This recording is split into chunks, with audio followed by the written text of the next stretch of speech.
ॐ पूर्णमदः पूर्णमिदं पूर्णात् पूर्णमुदच्यते पूर्णस्य पूर्णमादाय पूर्णमेवावशिष्यते। ॐ शान्ति शान्ति शान्तिः। शङ्करं शङ्कराचार्यं केशवं बादरायणं सूत्रभाष्य कृतौ वन्दे भगवन्तौ पुनः पुनः। ईश्वरो गुरुरात्मेति मूर्तिभेद विभागिने व्योमवद्व्याप्तदेहाय दक्षिणामूर्तये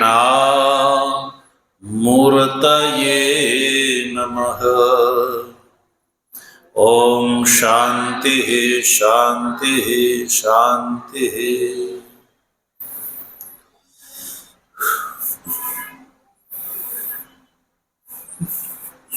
तत्व जिज्ञासु सज्जनों, भगवाननी परमानुकंपाथी शुक्ल यजुर्वेदीय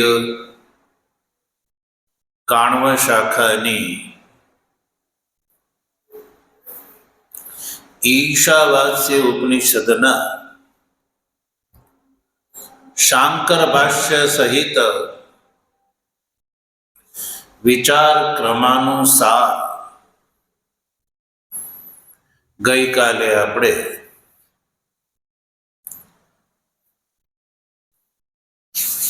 12મા શ્લોકનો વિચાર કર્યો। આ ઉપનિષદમાં બે પ્રકારના અધિકારીને ધ્યાનમાં રાખીને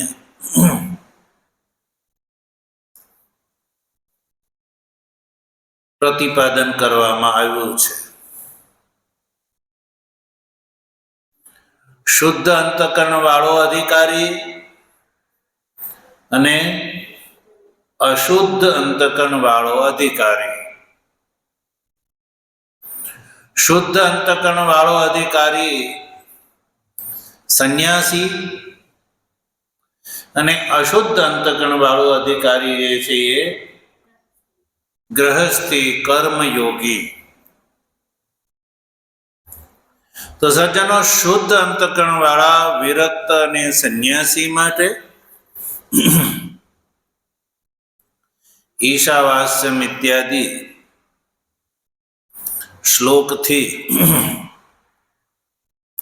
8મા શ્લોક સુધી બ્રહ્માત્મિકત્વ વિદ્યા ફલ સહિત કહી। ત્યારબાદ 9મા 10મા અને 11મા શ્લોકમાં અશુદ્ધ અંતકરણ વાળાને જ્ઞાનનો અધિકાર પ્રાપ્ત થાય એટલા માટે અન્ય પ્રકરણનો પ્રારંભ કર્યો। સમુચ્ચય પ્રકરણનો પ્રારંભ કર્યો અને એમાં પણ એટલે કે અશુદ્ધ અંતકરણ વાળા અધિકારીમાં પણ અશુદ્ધિ 3 પ્રકારની, મલગત, વિક્ષેપગત એવં આવરણગત। એમાં જે મલ અને વિક્ષેપાત્મક જે બંને પ્રકારની અશુદ્ધિ વાળો જે છે એને જ્ઞાનનો અધિકાર સત્વર પ્રાપ્ત થાય એ માટે કર્મ અને ઉપાસનાના સમુચ્ચયનું વિધાન કર્યું। કર્મ અને ઉપાસનાનો સમુચ્ચય અનુષ્ઠાન કરે તો જલ્દી જલ્દી મળ અને વિક્ષેપ દૂર થઈ જતા જ્ઞાનના અધિકારની પ્રાપ્તિ થઈ શકે છે. હવે જેનો મળ નામનો દોષ દૂર થઈ ગયો છે, કેવલ વિક્ષેપ નામનો દોષ છે, વિક્ષેપ માત્ર અશુદ્ધિમાન જે છે, એના માટે કેવળ ઉપાસના કહેવી જોઈએ. અને એમાં પણ સત્વર ફળની જલ્દી વિક્ષેપ નામના દોષની નિવૃત્તિ થાય એ માટે વ્યાકૃત અને અવ્યાકૃત આ બંને પ્રકારની ઉપાસનાના સમુચ્ચયનું વિધાન અહીંયા વેદ કરે છે. એટલે સમુચ્ચયની દ્રષ્ટિથી 12મા શ્લોકમાં એક ઉપાસનાનું ફળ જે છે એ અલ્પ બતાવ્યું. સંભૂતિની ઉપાસના, અસંભૂતિની ઉપાસના અને સંભૂતિની ઉપાસનાનું ફળ ભિન્ન બતાવ્યું. અંધકારમય એટલે કે એવા લોકની પ્રાપ્તિ કે જ્યાં જ્ઞાન પ્રાપ્ત થઈ શકતું નથી, એવા દેવ શરીરની પ્રાપ્તિ. અસંભૂતિ ઉપાસનાનું ફળ બતાવ્યું. સંભૂતિ ઉપાસનાનું ફળ એના કરતા પણ વધારે એવા દેવ શરીરની પ્રાપ્તિ કે ત્યાં જ્ઞાન પ્રાપ્ત કરી શકાતો નથી. અને એ દ્રષ્ટિથી ઉપાસનાના ફળને માટે અંધકારમય લોક શબ્દનો પ્રયોગ ભગવતી શ્રુતિએ કર્યો છે. તો 12મા શ્લોકમાં આપણે ભાષ્ય સહિત વિચાર કરી ચૂક્યા. 13મા શ્લોકમાં આપણે જોઈએ ભગવાન ભાષ્યકાર 13મા શ્લોક વિશે શું લખે છે? અધુના ઉભયોઃ ઉપાસનયોઃ સમુચ્ચય કારણમ અવયવ ફલ ભેદમ આહ. અધુના એટલે કે આ 13મા શ્લોકમાં ઉભયોઃ ઉપાસનયો એટલે કે બંને પ્રકારની ઉપાસના. કઈ બંને પ્રકારની ઉપાસના? અથવા વ્યાકૃત ઉપાસના અને અવ્યાકૃત ઉપાસના. આ બંનેના સમુચ્ચયનું કારણ શું છે? અવયવના ફલભેદ. અવયવનો એટલે એક નો. અવયવનો અર્થ છે, જો અવયવ ફલભેદનો અર્થ ટિપ્પણીકારે શું કર્યો? એકૈકસ્ય ફલભેદમ ઇત્યર્થઃ. અવયવ ફલભેદ એટલે એક ઉપાસનાના ફળનો ભેદ. એટલે કે વ્યાકૃત ઉપાસનાનું ફળ અને અવ્યાકૃત ઉપાસનાનું ફળ બતાવે છે. બંનેનું જુદું જુદું ફળ બતાવે છે. અને જુદું જુદું છે એટલે જ એનો સમુચ્ચય સંભવે છે. જુદું જુદું છે એટલે જ સમુચ્ચય સંભવે છે. કારણ કે જુદું જુદું કરે તો જુદું જુદું ફળ મળે, અને એ બે એક સાથે કરે તો વિશિષ્ટ ફળની પ્રાપ્તિ થાય.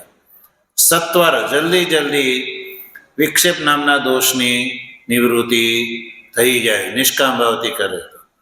અને સકામ ભાવથી કરે તો એનું જુદું જુદું જે તે ઉપાસનાનું ફળ છે એ ફળને પ્રાપ્ત કરે. તો એનું કયું ફળ છે? તો જો 13મા શ્લોકમાં શું કહે છે? અન્ય દેવાહુ સંભવા ધન્યદાહુર સંભવાત ઇતિ શુશ્રુમધીરાણામ યેનસ્તદ્વેચ ચક્ષિરે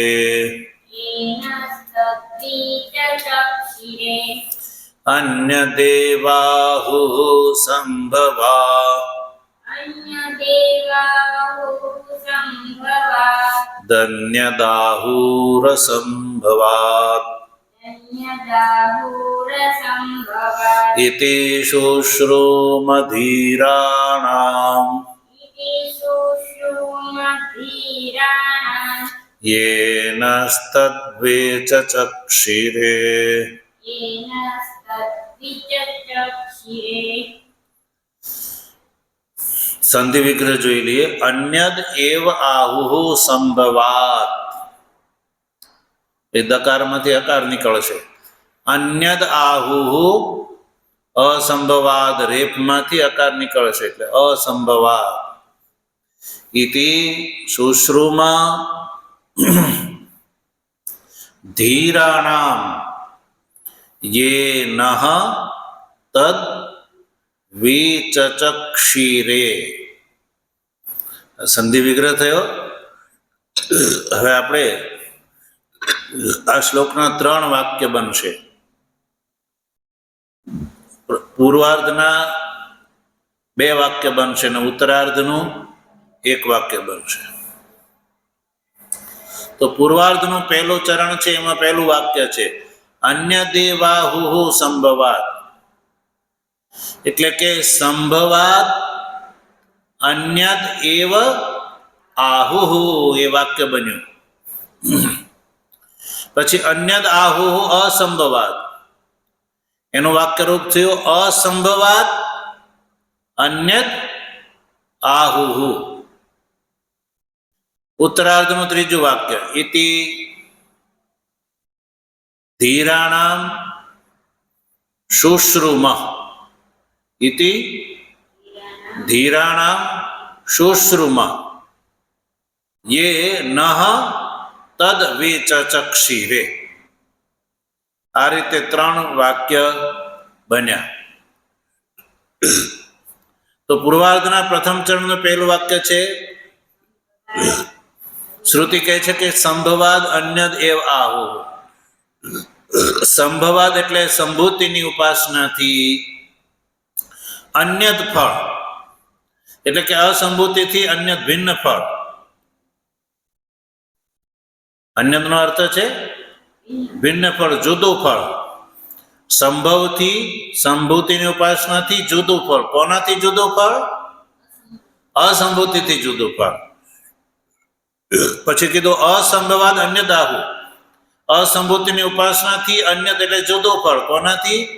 સંભૂતિની ઉપાસનાથી જુદું ફળ.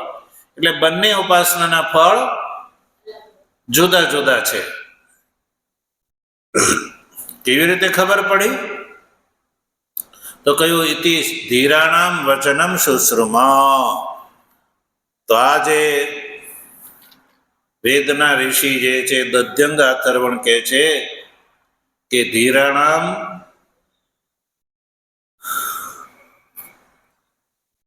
વચ્ચે લખવાનું વચનમ, ધીરાણામ વચનમ શુશ્રુમા. અમે ધીર પુરુષોથી આ શ્રવણ પરંપરાથી આ સાંભળ્યું છે. કોનાથી સાંભળ્યું છે? ધીર પુરુષ કોણ છે? તો કોઈ યે નહ તદ વિચચક્ષિરે, એટલે એ જે છે, જે નહ એટલે અમારા માટે, વિચચક્ષિર એટલે કે વ્યાકૃત અને વ્યાકરણ ઉપાસનાના ફળનું વ્યાખ્યાન જેણે અમારા માટે કર્યું છે, એનાથી અમે આ સાંભળ્યું છે. વ્યાકૃત અને અવ્યાકૃત ઉપાસનાના ફળનું વ્યાખ્યાન જે ધીર પુરુષે અમારા માટે કર્યું છે, એનાથી અમે સાંભળ્યું છે. એ સંભૂતિની ઉપાસનાનું ફળ અસંભૂતિની ઉપાસનાથી જુદું છે, અને અસંભૂતિની ઉપાસનાનું ફળ સંભૂતિની ઉપાસનાથી જુદું છે. એટલે કે બંને પ્રકારની ઉપાસનાનું ફળ જુદું જુદું છે. અને એટલે જ સમુચ્ચય બતાવ્યો. જો એકનું ફળ હોય ને બીજાનું ફળ ન હોય તો એ બંને ઉપાસનાનો અંગાંગી ભાવ સંબંધ થાય. પણ આ બંને ઉપાસના સ્વતંત્ર છે, બંનેનું ફળ જુદું જુદું છે. એટલે જો બંનેનો સહકૃત અનુષ્ઠાન કરવામાં આવે તો વિશિષ્ટ ફળની પ્રાપ્તિ શ્રુતિ અહીંયા બતાવે છે. તો જોઈ લઈએ આપણે 13મા શ્લોકનું ભાષ્ય. અન્યદ એવ, અન્યદ એવ એ મૂળ શ્લોકનું પદ છે, ત્યાં નિશાન કરી લેવાનું. અન્યદ એવ એનો અર્થ કર્યો પૃથગ એવ. આહુહુ, આહુહુ એ પણ મૂળ શ્લોકનો પદ છે. આહુહુ ફલમ. પછી આગળ શું આવ્યું? સંભવાત. સંભવાત એ પદ મૂળ શ્લોકનું પદ છે. એટલે કે સંભૂતે કાર્ય બ્રહ્મ ઉપાસનાદ અણિમાદિ ઐશ્વર્ય લક્ષણમ વ્યાખ્યાતવંત ઇત્યર્થ. તથા ચ અન્યદ આહુ અસંભવાત. એ આખી પંક્તિ અન્યદ આહુ અસંભવાત એ ઉત્તર જે બીજું ચરણ એ મૂળ શ્લોકનું થયું. અસંભૂતે અવ્યાકૃતાદ અવ્યાકૃત ઉપાસનાદ યદ ઉક્તમ અંધમ તમઃ પ્રવિશન્તિ ઇતિ પ્રકૃતિલય ઇતિ ચ પૌરાણિકે ઉચ્યતે. ઇતિ ઇતિ પદ છે એ મૂળ શ્લોકનું પદ છે. ઇતિ એવમ શુશ્રુમા ધીરાણામ એ બંને પદ શુશ્રુમા અને ધીરાણામ એ મૂળ શ્લોકનું પદ છે. વચનમ યે નસ્તદ્વિચચક્ષિરે એ પણ સંપૂર્ણ મૂળ શ્લોકનું પદ છે. વ્યાકૃત અવ્યાકૃત ઉપાસન ફલમ વ્યાખ્યાતવંત ઇત્યર્થ. તો શ્લોકસ્થ બધા પદ ભાષ્યમાં મળી ગયા.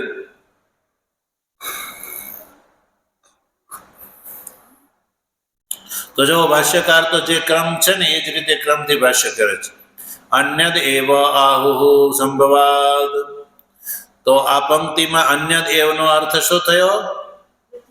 પૃથક એવ. પૃથક એટલે જુદું જ ફળ છે. આહુહુ, આહુ એટલે કહેલું છે. શું? તો કયું? ફલમ. શ્લોકમાં કોઈ ફળ શબ્દનો પ્રયોગ નથી. કે ભાષ્યકારે કહ્યું ફલમ. કોનું ફળ? તો કયું? સંભવાત.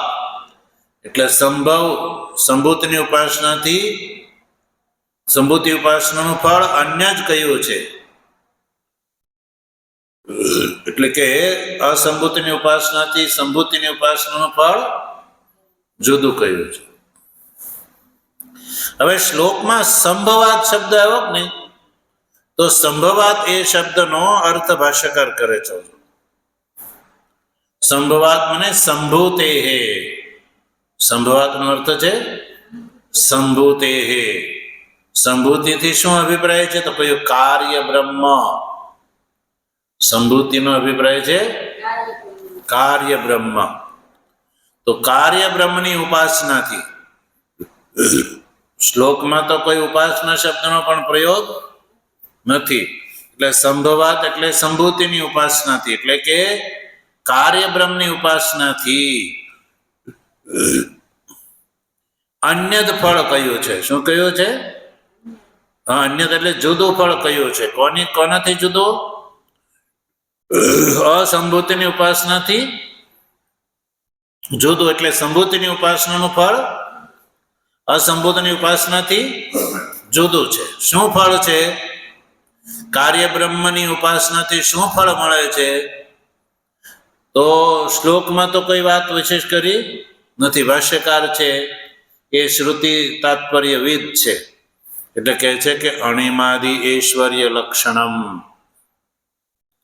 અણિમાદિ ઐશ્વર્ય એ જ જેનું લક્ષણ છે એવું ફળ. સંભૂતિની ઉપાસનાનું ફળ છે અણિમાદિ ઐશ્વર્યની પ્રાપ્તિ. એ વ્યાખ્યાતવંત ઇત્યર્થ. કે અમારા પૂર્વજોએ આવી વ્યાખ્યા કરી હતી કે સંભૂતિની ઉપાસનાનું ફળ છે એ અણિમાદિ ઐશ્વર્યની પ્રાપ્તિ. અણિમાદિ ઐશ્વર્યની પ્રાપ્તિ જે છે સજ્જનો એ મનુષ્ય કરી શકે છે.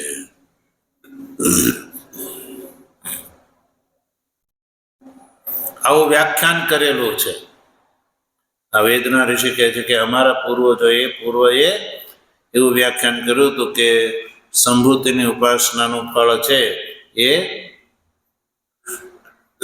અણિમાદી ઐશ્વર્યની પ્રાપ્તિ છે.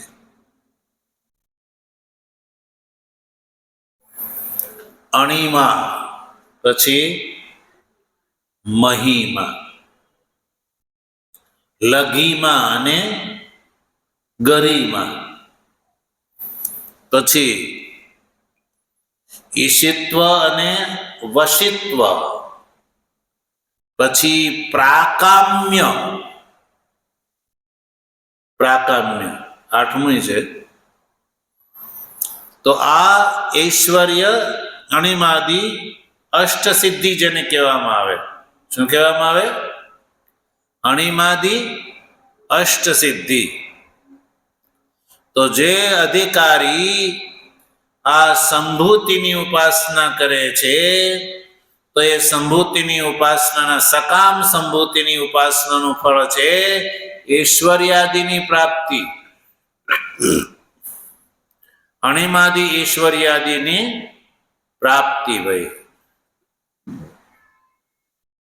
લોકમાં કોઈની પાસે આવી સિદ્ધિ હોય તો લોકમાં એની બહુ પ્રસિદ્ધિ થઈ જાય, પણ વેદાંતની દ્રષ્ટિથી આ જે ઐશ્વર્યાદિ શું છે? સંસાર અંતપાતી જ ફળ છે, કોઈ વિશેષ ફળ નથી. કેવું ફળ છે આ? સંસાર અંતપાતી ફળ છે.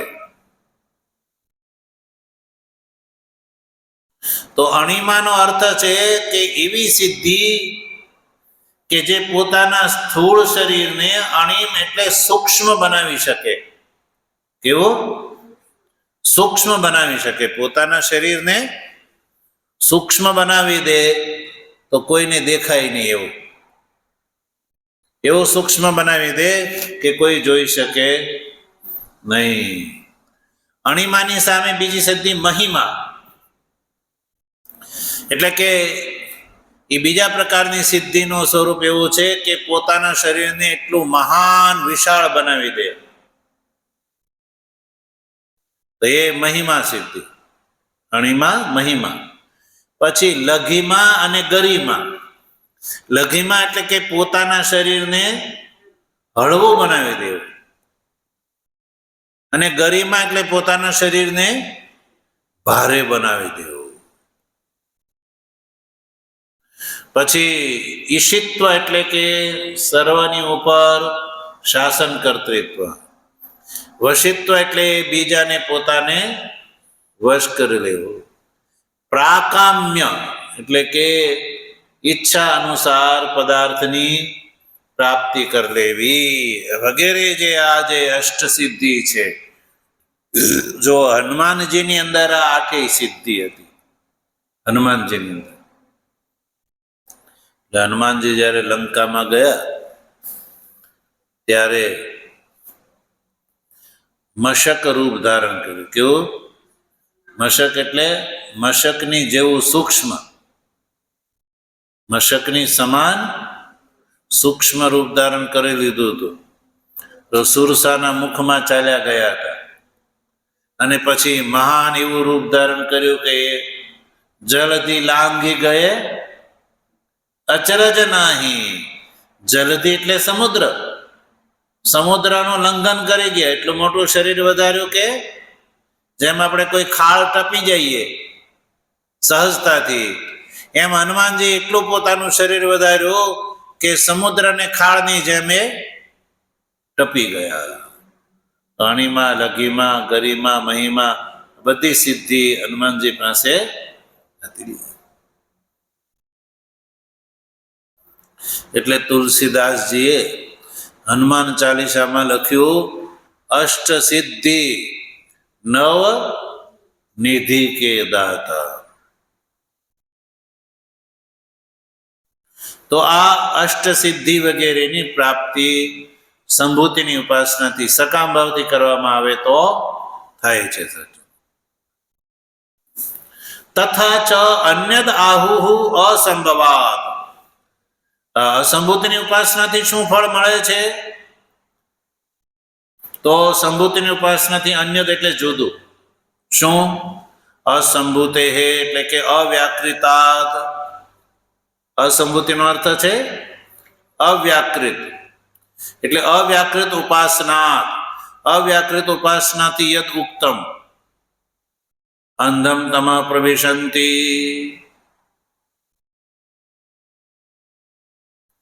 શું કહ્યું હતું? અંધમ તમ પ્રવિશંતિ એ અસંભૂતિ ઉપાસતે. અસંભૂતિની ઉપાસનાથી એટલે કે અવ્યાકૃત ઉપાસનાથી શું કહ્યું હતું? અંધમ તમ પ્રવિશંતિ એવું કહ્યું હતું પૂર્વ શ્લોકમાં. અંધકારમય લોકની અદર્શનાત્મકતમની પ્રાપ્તિ. અદર્શનાત્મકતમ એટલે કે એવા લોકની, એવા દેવ શરીરની પ્રાપ્તિ કે જ્યાં જ્ઞાનનો પ્રકાશ સંભવ નથી. તો અંધમ તમ પ્રવિશંતિનો અર્થ છે પ્રકૃતિ લય. અસંભૂતિની ઉપાસનાનું ફળ છે પ્રકૃતિ લય.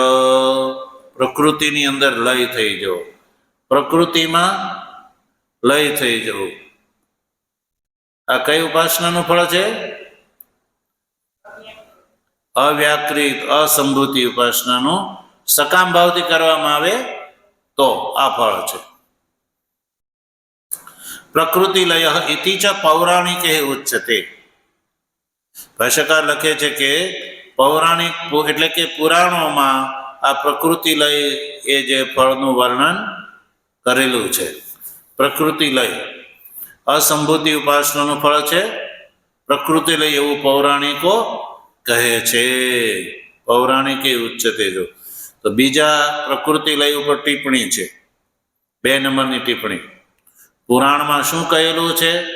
તો ટિપ્પણીકાર અહીંયા એ પુરાણનો પ્રસંગ ઉપસ્થિત કરે. જો પ્રકૃતિ લય ઇતિ ચ પૌરાણિકે ઉચ્ચતે ઇતિ. પૌરાણિકોએ આ વાતનો ઉલ્લેખ કર્યો છે. પ્રકૃતિ લય એટલે શું? યથા હૂતે દશમ મન્વંતરાણી તિષ્ઠન્તિ ઇન્દ્રિય ચિંતકાઃ ભૌતિકાસ્તુ શતમ પૂર્ણમ સહસ્રમ ત્વાભિમાનિકાઃ બૌદ્ધાઃ દશસહસ્રાણિ તિષ્ઠન્તિ વિગતજ્વરાઃ પૂર્ણમ શતસહસ્રમ તુ તિષ્ઠન્ત્યવ્યક્તચિંતકાઃ પુરુષમ નિર્ગુણમ પ્રાપ્ત કાલસંખ્યા ન વિદ્યતે ઇતિ.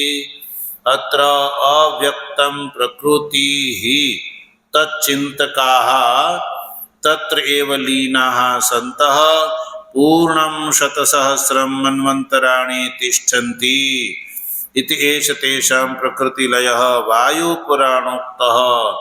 ઇમે ચ શ્લોકા ભવપ્રત્યયો વિદેહ પ્રકૃતિલયાનામ ઇતિ યોગ સૂત્રે ભાષ્યાદૌ ઉદ્ધૃતાઃ. ટિપ્પણીકારે સ્પષ્ટ કર્યું. અસંભૂતિ ઉપાસનાનું ફળ શું બતાવ્યું? પ્રકૃતિલય. શું બતાવ્યું? અવ્યાકૃત ઉપાસનાનું ફળ શું બતાવ્યું ભાષ્યમાં? અંધમ તમ પ્રવિશંતિથી જે કહ્યું કે નહીં, તો અંધમ તમ પ્રવિશ એટલે અદર્શનાત્મકતમ એ શું છે? તો પ્રકૃતિ લય. પ્રકૃતિ લય રૂપ ફળની અંદર જ્ઞાનનો પ્રકાશ નથી. તો પ્રકૃતિ લય એટલે શું? જો પ્રકૃતિ લયનો અર્થ કર્યો પુરાણોમાં. દશ મન્વંતરાણી ઇહ તિષ્ઠન્તિ ઇન્દ્રિય ચિંતકાઃ. એટલે કે ઇન્દ્રિયનું ચિંતન કરવા વાળા, ઇન્દ્રિયનું ચિંતન કરવા વાળા. દશ મન્વંતરાણી ઇહ, 10 મન્વંતર સુધી પ્રકૃતિની અંદર એનો લય થાય છે.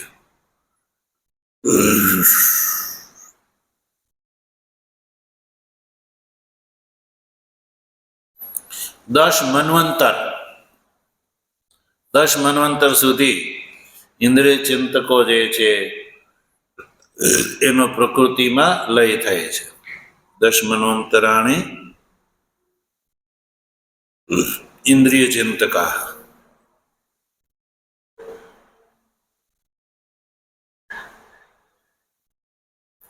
તો મન્વંતર એટલે ખબર પડી? મન્વંતર એ કાળ વિશેષનું નામ છે. મન્વંતર એટલે એક મનુની આયુષ્ય. એને એક મન્વંતર કહેવામાં આવે. એક મનુની આયુષ્યને. તો મન્વંતરનો કાળ છે એક મન્વંતરનો 71 ચતુર્યુગ, 71 ચતુર્યુગનું એક મન્વંતર હોય છે. 71 ચતુર્યુગ અને એક ચતુર્યુગ એટલે સત્ય, ત્રેતા, દ્વાપર અને કલી, એનો એક ચતુર્યુગ કહેવામાં આવે. અને એવા 71 ચતુર્યુગ વીતે ત્યાં સુધી એક મનુની આયુષ્ય માનવામાં આવે છે, એટલે એને મન્વંતર કહેવામાં આવે છે. તો એક ચતુર્યુગ જે છે એની જે કાળ સંખ્યા છે એને મનુષ્યની વર્ષની સાથે સરખાડવામાં આવે તો 43,20,000 વર્ષ. કેટલા? 43,20,000 વર્ષ સુધીનું એક મન્વંતર, અને એક ચતુર્યુગ. અને આવા 71 ચતુર્યુગનું એક મન્વંતર બને તો 43,20,000 વર્ષને 71 ગુણવામાં આવે અને જે સરવાળો આવે સજ્જનો, એને એક મન્વંતરની આયુષ્ય કહેવામાં આવે છે. એટલે કે અવ્યાકૃતની ઉપાસના, એટલે કે ઇન્દ્રિયનું ચિંતન કરવા વાળા છે એ આવો એક નહીં 10 મન્વંતર સુધી પ્રકૃતિમાં એનો લઈ જાય છે. એટલે કે એ લોકના ભોગોને એ ભોગે છે. ભૌતિકાસ્તુ શતમ પૂર્ણમ સહસ્રમ. ભૌતિકાસ્તુ શતમ અને આભિમાનિકા પૂર્ણમ સહસ્રમ. જો ભૌતિક ભૂતોનું ચિંતન કરવા વાળા છે એ 100 મન્વંતર, પછી ભૂતોની અંદર જેનો આભિમાનિક દેહની અભિમાન કરવા વાળા જે છે એ પૂર્ણ સહસ્રમ 1000 ચતુર્યુગ, 1000 મન્વંતર. બરાબર. અને બૌદ્ધ બુદ્ધિનું ચિંતન કરવા વાળા 10 સહસ્રાણી, 10,000 મન્વંતર. તિષ્ઠંતિ વિગત જ્વરાહ. બરાબર. વિગત જ્વર થઈને દેવલોકમાં એ વાસ કરે છે. અને પૂર્ણમ શતસહસ્રમ તુ તિષ્ઠંતિ અવ્યક્ત ચિંતકા. હવે જો આ અવ્યક્તની વાત આવી, અવ્યક્ત એટલે અવ્યાકૃત ઉપાસના કરવા વાળા જે છે એ શતસહસ્રમ, શત એટલે 100 અને સહસ્રમ એટલે 1000. 100,000 એટલે કેટલા? 100,000 એટલે 1 લાખ થયા ને. 1 લાખ. શતસહસ્રમ એટલે 1 લાખ મન્વંતર. તિષ્ઠંતિ અવ્યક્તનું ચિંતન કરવા વાળા, એટલે અવ્યક્ત અવ્યાકૃતની ઉપાસનાનું ફળ છે 1,000 મન્વંતર, 1 લાખ મન્વંતર સુધી. બરાબર. તો આ ફળ શું છે? સંસાર અંતપાતી ફળ થયું. કારણ કે સંસાર જે છે એ કાળની ગણનામાં આવે છે. હવે પુરુષમ નિર્ગુણમ પ્રાપ્ય. હવે જે પુરુષ બ્રહ્મ જ્ઞાનના ફળ સ્વરૂપે નિર્ગુણને પ્રાપ્ત થઈ જાય તો કાળ સંખ્યા ન વિદ્યતે, એમાં કોઈ કાળની સંખ્યા આવતી નથી. એ કાલાતીત થઈ જાય છે. નિર્ગુણ પુરુષને પ્રાપ્ત થઈ જાય એટલે કે બ્રહ્મ જ્ઞાનના પ્રાપ્તનું ફળ છે, એની કોઈ કાળ સંખ્યા નથી. તો આમાં જે અવ્યક્ત શબ્દ આવ્યો ને, અત્ર અવ્યક્તમ, અવ્યક્ત ચિંતકા એટલે કે એનો અર્થ છે પ્રકૃતિ. અવ્યક્તમ પ્રકૃતિ. અવ્યક્તનો અર્થ છે પ્રકૃતિ, અને પ્રકૃતિનું ચિંતન કરવા વાળા ચિંતકા તત્રેવ લીનઃ સંત. પ્રકૃતિનું ચિંતન કરવાવાળા પ્રકૃતિમાં જ લીન થઈ જાય છે, અને પ્રકૃતિમાં લઈને લીન થવાથી એનું ફળ છે શતસહસ્ત્રમ, પૂર્ણમ શતસહસ્ત્રમ, એટલે 1,00,000 મન્વંતર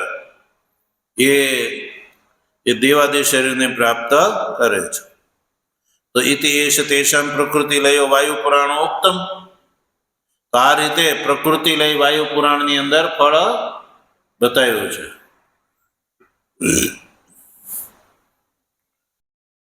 હવે આ શ્લોક જે છે ટિપ્પણીકાર કહે છે ક્યાંથી લાવ્યા? ઇમે ચ શ્લોકા ભવ પ્રત્યયો વિદેહ પ્રકૃતિ લયાનામ ઇતિ યોગ સૂત્રે. ભવ પ્રત્યયો વિદેહ પ્રકૃતિ લયાનામ એ યોગ સૂત્ર છે. શું છે યોગ સૂત્રનું સ્વરૂપ? શું છે? ભવ પ્રત્યયો વિદેહ પ્રકૃતિ લયાનામ.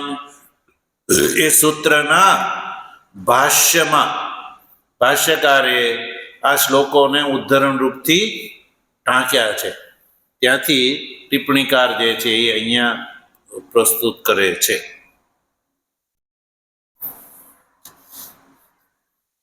તો પ્રકૃતિ લઈ ઇતિ ચ પૌરાણિકે રુચ્યતે એવું જયારે ભાષ્યકારે કહ્યું તો પુરાણમાં ક્યાં લખ્યું છે એ અહીંયા પ્રસ્તુત થઈ ગયું, સ્પષ્ટ થઈ ગયું. હવે જો ઉત્તરાર્ધનું ભાષ્ય. ઇતિ એવમ, ઇતિ શબ્દ અર્થાત એવમ શુશ્રુમ ધીરાણામ વચનમ.